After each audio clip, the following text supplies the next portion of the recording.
Diduga Majelis DKD Sidang Etik kangkangi konstitusi.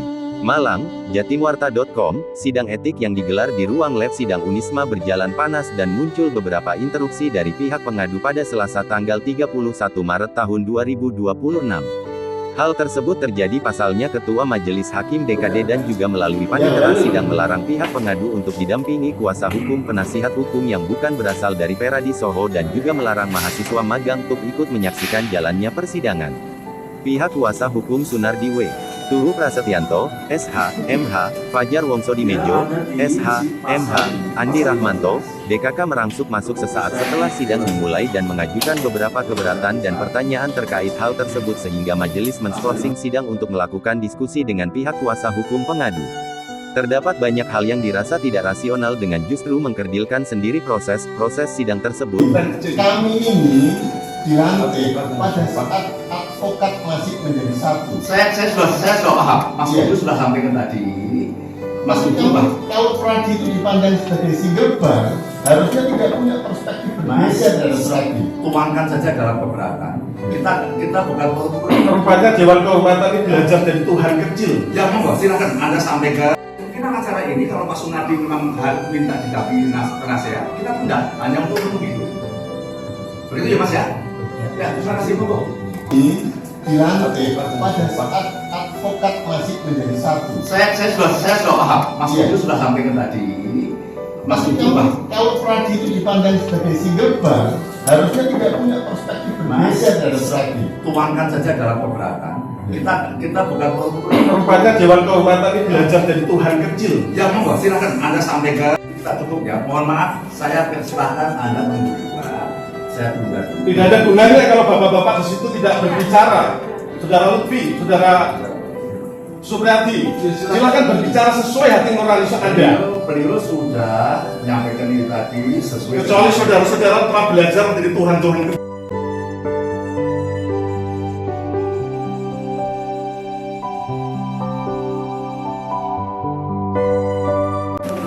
Ya Allah, ngerti nggak di sana tuh ada beberapa Tuhan kecil gitu kan? Ya Tuhan, kiamat hukum ini kita warga Malang mengalami kiamat hukum, bener? Wes temenan, kiamat hukum. Itu Dewan Kehormatan semua advokat, sama hakim di pengadilan boleh masuk. Sekarang sama advokat nggak boleh masuk. Bedanya apa? Hanya pradikat tertentu yang boleh masuk. Siap-siap. Atasan organisasi selama sudah bersumpah di pengadilan tinggi untuk menjalankan profesi advokat punya hak untuk mendampingi. Nah, ternyata ada sifat nggak paham. Ini yang menjadi pertanyaan kami, kenapa Pradi, Dewan Kehormatan Pradi berlaku seperti itu? Itu yang jadi permasalahan. Terus kemudian juga kami ini mempertanyakan, karena saya pribadi misalnya, saya ini disumpah sebelum Pradi dipecah, tapi ternyata juga tidak diberikan kesempatan untuk memberikan melakukan pendampingan. Nah ini kan celaka. Padahal majelis hakim etik ini ada dari profesional tokoh masyarakat, ada dari akademisi, ada juga dari organisasi advokat. Akan tetapi belum mampu melihat secara jernih, kalau dalam pandangan kami, menurut keyakinan saya, belum mampu untuk melihat secara jernih bagaimana seharusnya menegakkan profesi advokat itu. Harusnya menurut kami adalah ruang-ruang atau sekat-sekat norma yang kaku itu harus ditembus demi untuk menjamin kualitas advokat bisa terjamin melakukan pembelaan sesuai dengan norma-normanya. Tidak bisa advokat itu bertindak semena-mena, karena advokat itu bukan politikus. Advokat ini adalah penegak hukum. Jadi kalau sampai majelis hakim, majelis pemeriksa ini kemudian ada ngomong keputusan politik, ngomong ini adalah kebijakan tanpa ada normanya, ini kecelakaan, sesat pikir ini. Artinya secara substansi ini sebenarnya menjelaskan tentang apa yang dimaksud oleh majelis hakim tadi. Yang intinya adalah Substansinya. Intinya adalah majelis hakim menolak kami untuk mendampingi. Nah, padahal ini kan tidak boleh. Kami mendampingi, kami sebagai kuasa hukum diberikan hak oleh konstitusi untuk mendampingi, bahkan prinsipal orang yang didampingi itu juga punya hak untuk didampingi advokat.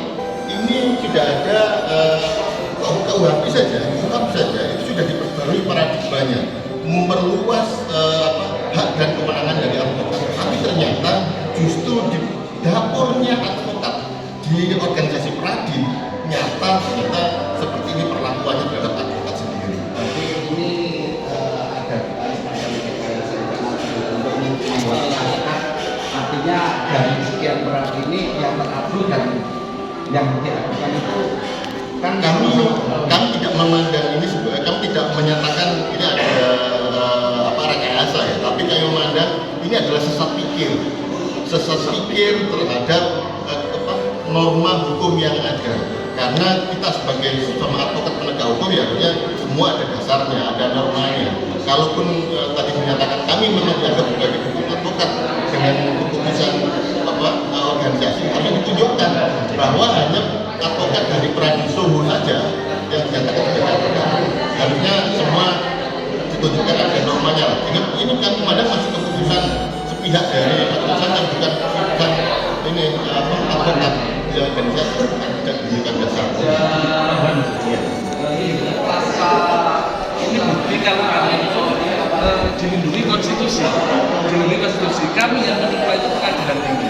Artinya ada oknum DKD ini yang mencoba mengangkat konstitusi. Dia menyebutkan selain advokat dari Soho itu nggak boleh masuk, kan ya lucu. Kalau kita buat analogi sederhana saja. Contoh, terkait pengacara pajak itu ada aturan dari dokumen ditunjukkan.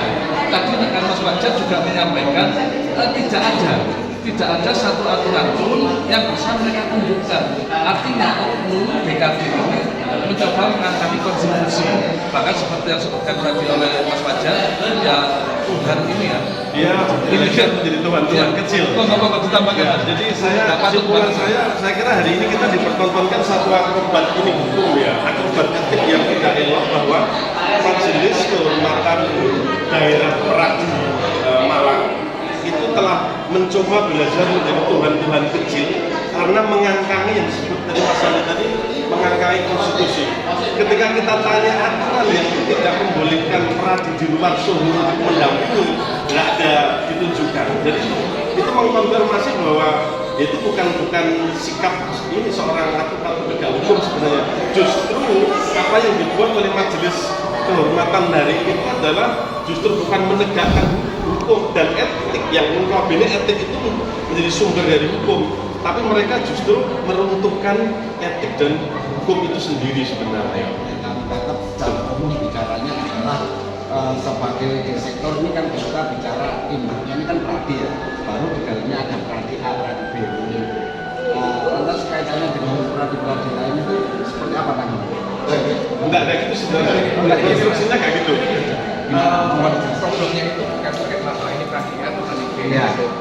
Yang menjadi pertanyaan kita kan terkait dengan aturan. Yang itu kita bicara pada aturannya. Kalau memang ada aturan yang jelas di organisasi itu mengatakan bahwa yang bisa mendampingi dalam perkara kode etik itu adalah Pradi dari Asmajan Soho, ada aturannya nggak apa-apa, itu kita hormati itu, kita hormati itu gitu. Dan itu sejauh ini kan dalam persidangan tadi kan belum bisa menunjukkan itu, sehingga kami masih memperpanjang lebih wajar kan gitu. Nah, dasarnya apa? Kalau mereka bisa menunjukkan ya sudah, itu oke kan gitu. Nah, itu yang pertama.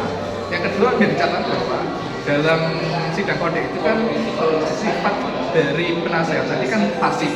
Nah, ini juga menjadi sebuah pertanyaan juga. Bagaimana dengan para pencari keadilan yang gagap dalam menyampaikan pendapat? Kalau batas dari penasehat itu dibatasi sedemikian rupa, kan gitu. Diri dari Pak Gunadi, Pak Radit, saya dan Pak Joko Tricahya. Ada 4 orang. Intinya dari sidang hari ini paling tidak Dewan Kehormatan Pradi Malang yang bersidang itu sudah melaksanakan anggaran dasar maupun anggaran rumah tangga serta keputusan dari Dewan Kehormatan Pradi Nasional, Pradi dari pimpinan Bapak Uto, bahwa pengadu dan teradu itu boleh didampingi penasehat. saya tegaskan boleh didampingi penasehat. Satu, penasehat itu bersifat pasif, dan yang kedua, penasehat itu harus berasal dari peradi teradu. Kalau saya menganalogikan, misalkan ada seorang polisi yang melanggar kode etik, maka tidak mungkin sidang etiknya dilakukan oleh Angkatan Laut atau Angkatan Udara atau yang lain.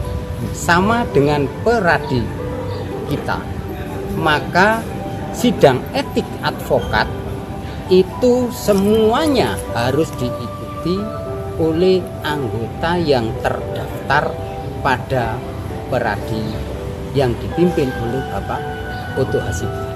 Nama Saya pikir peradinya? Namanya peradi saja. Peradi saja. Semuanya namanya hanya peradi saja. Terkait pengadu itu seperti apa? Kalau kami menilai itu adalah hak pengadu. Iya. Dia mengadukan apapun terhadap teradu, itu adalah hak dia. Dan kita sebagai penasehat hanya mengikuti proses. Kita akan memberikan pendapat hukum kepada klien kita, kepada teradu. Hanya itu. Dan yang lebih penting lagi, di peraturan kita, pihak teradu itu bisa istilahnya itu melakukan laporan balik manakala pengaduan tersebut dianggap tidak benar. Hanya itu saja. Tetapi hak itu kita lakukan atau tidak, itu tergantung dari teradu. Jadi intinya seperti yang ditangkap tadi, baik teradu maupun pengadu boleh didampingi kuasa hukum, penasehat hukum ya, karena belum kuasa hukum ya. Harus dibedakan. Kalau kuasa hukum itu dalam hukum acara di peradilan umum, peradilan yang lain beda. Kalau ini hanya penasehat yang sifatnya menurut keputusan Dewan Kehormatan Peradi Oto Hasibuan, itu dinyatakan bahwa pengacara berasal dari anggota yang terdaftar di organisasi kita. Karena ini adalah urusan internal organisasi yang tidak mungkin dicampuri oleh organisasi-organisasi di luar organisasi kita. Intinya itu. Baik, kalau pengadu ini kan didampingi oleh penasehat hukum dari ini ya, dari peradi juga. Kalau saya melihat dari sejumlah pengacara pengadu, memang ada yang berasal dari organisasi kita, dan itu boleh. Yang tidak diperbolehkan itu adalah penasehat yang berasal dari organisasi selain peradi pimpinan Bapak Oto Hasibuan. Terus berarti selain dari peradi Bapak Oto, mungkin ada peradi yang lain, kira-kira apa Pak yang tidak boleh masuk? Semua, saya tidak ngomong peradi lain, saya hanya berbicara organisasi di luar peradi pimpinan Bapak Oto Hasibuan dalam sidang etik advokat itu tidak diperkenankan hadir kecuali pada saat putusan. Berarti tadi sidang tertutup itu Pak? Tertutup. Oh, gitu. Karena memang aturan organisasi kita menyatakan sidang itu tertutup. Meskipun pengadu ini memilih nasihat hukum di luar pimpinan Pak Oto, itu tetap nggak boleh. Nggak boleh. Pak, terus terakhir harapan panjenengan tentang hari ini bagaimana ke depannya? Kalau saya berharap ya sidang benar-benar dilaksanakan sesuai rule yang sudah ditentukan oleh peradi pimpinan Oto Hasibuan.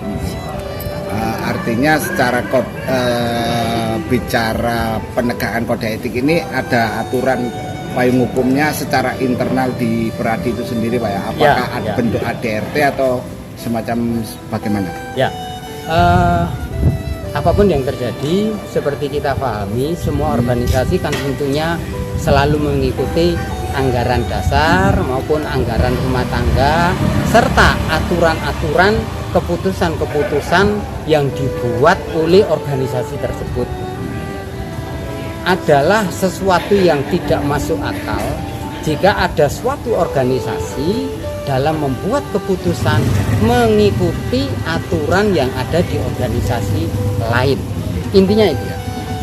Artinya jadi nanti seperti tadi ya. Saya salah satu dari anggota tim kuasa hukum Pak Sunardi. Nah, dari proses sidang pemeriksaan berkas tadi di Dewan Kode Etik, kami terus terang menyatakan kecewa karena ada statement-statement dari Dewan Kehormatan yang kami anggap itu mengesampingkan hak kami sebagai advokat dan juga hak Pak Sunardi sebagai warga negara Indonesia yang secara konstitusional berhak untuk mendapatkan pendampingan dari seorang advokat. Kenapa kami kecewa? Karena advokat sebelum menjalankan fungsinya melakukan pembelaan itu wajib bersumpah di pengadilan tinggi apapun organisasi advokatnya.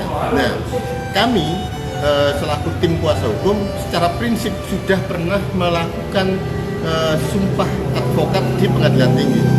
Itu pun kami melakukan sumpah bahkan sebelum pradi ini berkembang lebih dari satu. Saat ini kan pradi lebih dari satu, ada berbagai macam pradi yang bisa diidentifikasi berbeda. Tapi kami ini sudah bersumpah sebagai advokat sejak sebelum pradi ini berkembang lebih dari satu. Nah, terkait dengan pokok materi yang kami sampaikan adalah keberatan dari Pak Sunardi karena pada sejak lebih dari tahun 2020 Pak Sunardi ini sudah didampingi oleh teradu. Teradu ini mendalilkan diri sebagai kuasa hukum. Kenapa bisa kami buktikan begitu? Karena ada di dalam di dalam akte perdamaian yang dibuat antara Pak Sunardi dengan lawannya yang di sana didampingi oleh kuasa hukumnya.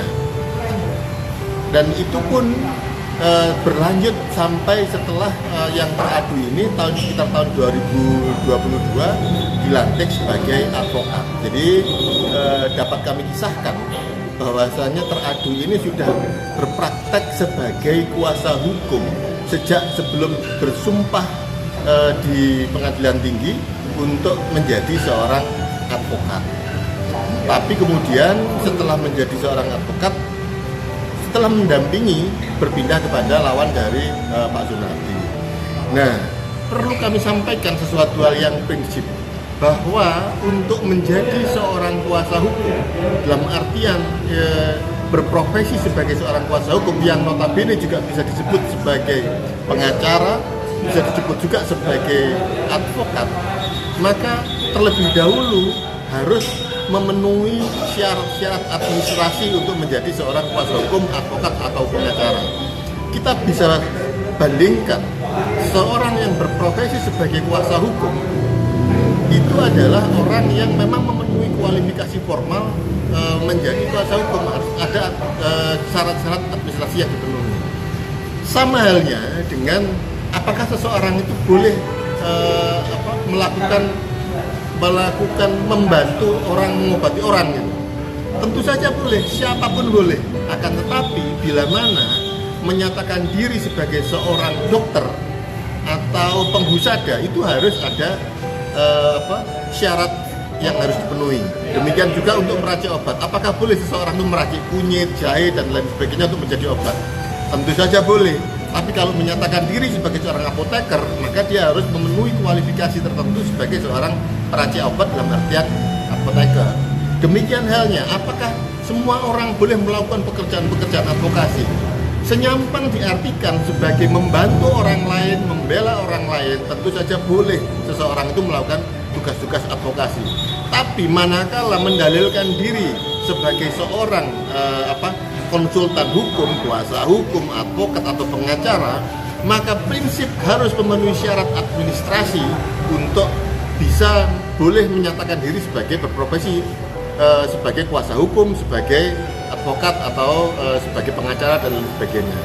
Tadi di dalam forum sidang kami sudah mengklarifikasi kepada majelis hakim, apakah anak-anak teman-teman kami yang magang itu boleh menyatakan diri sebagai kuasa hukum?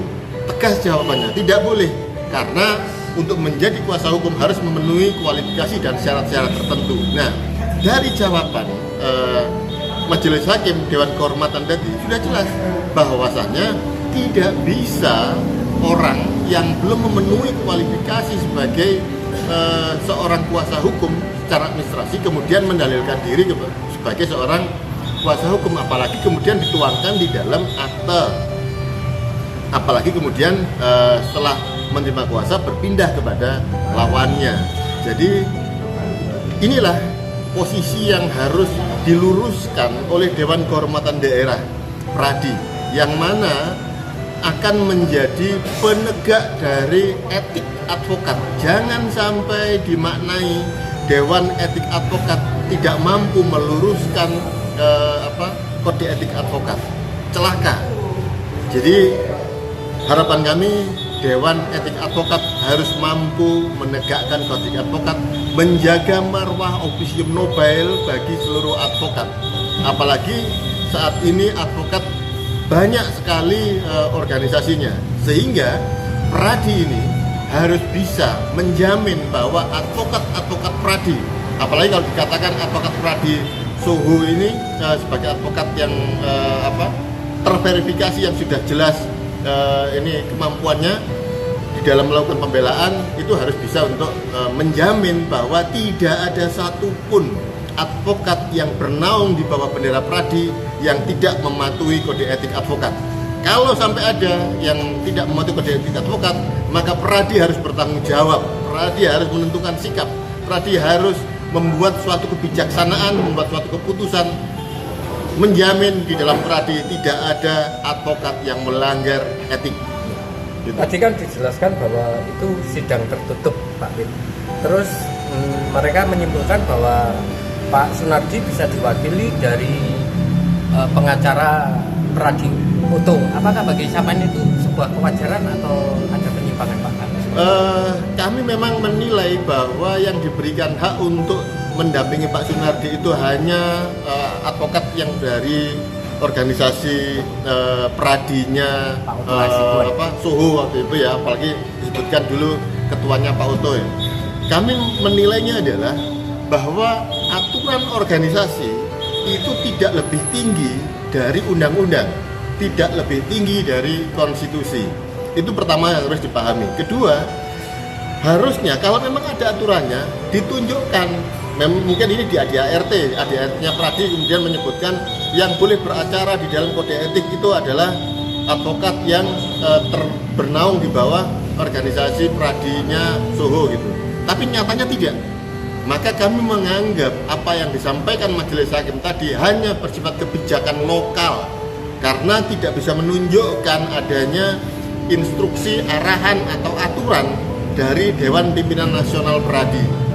Itu yang pertama. Yang kedua, karena kami ini pada dasarnya adalah sudah dilantik advokat pada saat sebelum Pradi ini banyak, sehingga kalau dalam perspektifnya Pradi adalah wadah tunggal, maka kami adalah advokat yang menjadi bagian dari Pradi wadah tunggal sebagaimana dimaksud. Yang kemudian yang ketiga, seorang advokat itu boleh berpraktek menjalankan profesinya setelah bersumpah di pengadilan tinggi. Nah, kami semuanya yang mendampingi Pak Sunardi dari berbagai macam organisasi advokat secara prinsip sudah melakukan itu, dan itu ada di dalam ketentuan undang-undang advokat. Sehingga adalah suatu penistaan terhadap undang-undang advokat bila mana dinyatakan advokat yang sudah bersumpah di pengadilan tinggi itu dianggap tidak bisa mendampingi Pak Sunardi. Apalagi pada kenyataannya Pak Sunardi ini juga oleh konstitusi sudah dijamin oleh undang-undang untuk berhak didampingi oleh kuasa hukum. Dari KUHAP juga. Dan apalagi paradigma dari undang-undang baru KUHAP misalkan kewenangan advokat ini sudah diperluas, sehingga adalah kecelakaan di dalam penafsiran peraturan kalau sampai kemudian organisasi Pradi mengesampingkan orang-orang yang sudah dijamin oleh undang-undang untuk boleh berpraktek sebagai advokat, tapi kemudian tidak boleh mengikuti atau mendampingi Pak Sunardi. Apalagi advokat ini haknya itu sudah diatur juga oleh undang-undang itu sendiri. Gitu. Pak, mohon dijelaskan ya, dari awal itu ketika mendaftarkan aduan itu mekanismenya seperti apa? Apakah juga didampingi oleh advokat dari Sogo semisal? Apakah ada panja dan sebagainya? Seperti apa sih mekanisme awal kok sekarang terkesan seperti miskomunikasi? Ya, jadi itu justru yang menjadi pertanyaan dari kami. Kalau memang ini sudah kebijakan organisasi, semestinya dari awal itu ada suatu tata tertib, SOP, aturan-aturan dan lain sebagainya yang kita memahami itu sebagai rambu-rambu apa yang boleh dan apa yang tidak. Tapi pada kenyataannya banyak advokat yang dari berbagai macam organisasi tadi itu sudah mendampingi Pak Sunardi dari sejak awal membuat pengaduan. Bahkan kewajiban untuk membayar panjar itu sudah dibayarkan lunas. Berapa Pak kalau boleh tahu? Itu dibayarkan 5 juta. Kita punya bukti kwitansi juga sudah membayar 5 juta. Nah, dan di sana tidak ada satupun keterangan yang menerangkan bahwa tidak boleh kalau yang mendampingi itu advokat bukan dari Pradiso. Sehingga menjadi tidak salah kalau kemudian kami menafsirkan ini kok seperti agak dicari-cari. Ini seperti agak janggal. Harusnya Pradi itu membuka sekat-sekat yang menjadikan Pradi tidak mampu menjamin advokat itu mematuhi kode etik advokatnya sendiri. Harusnya Pradi ini punya terobosan-terobosan hukum untuk bisa menjaga marwah dari advokat sebagai officium nobile.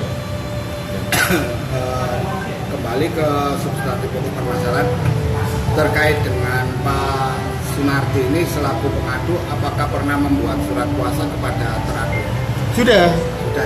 Nanti sudah memberikan surat kuasa, bahkan kami pun sudah mengajukan surat kuasa tadi kepada majelis hakim. Ada ya? Ada, sudah ada. Klausulnya menyebutkan bahwa teradu ini mengatakan sebagai seorang advokat atau hanya mediator.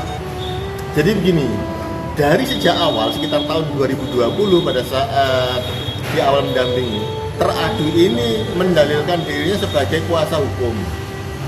Nah, secara legal itu memang tidak pernah menunjukkan, tapi di dalam praktek-praktek perlakuannya kepada prinsipal itu berlaku seolah-olah seorang kuasa hukum memberikan advice, meminta fee, mendapatkan pembayaran, terus kemudian melakukan mediasi dan lain sebagainya. Secara teknis ya? Iya, secara teknis. Celaka kalau kemudian mendalilkan diri hanya sebagai mediator.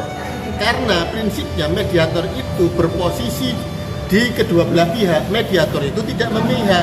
Beda dengan seorang advokat, kuasa hukum, pembela, itu pasti memihak. Karena memang posisinya adalah berdiri untuk kepentingan salah satu pihak. Nah, kalau kemudian sekarang mendalilkan sebagai mediator, tapi kemudian berdiri pada satu sisi, itu menjadi tidak fair. Mediator itu memediasi. Kita harus tertib, kita harus disiplin di dalam memaknai istilah-istilah di dalam hukum itu sendiri. Oke, siap, pas.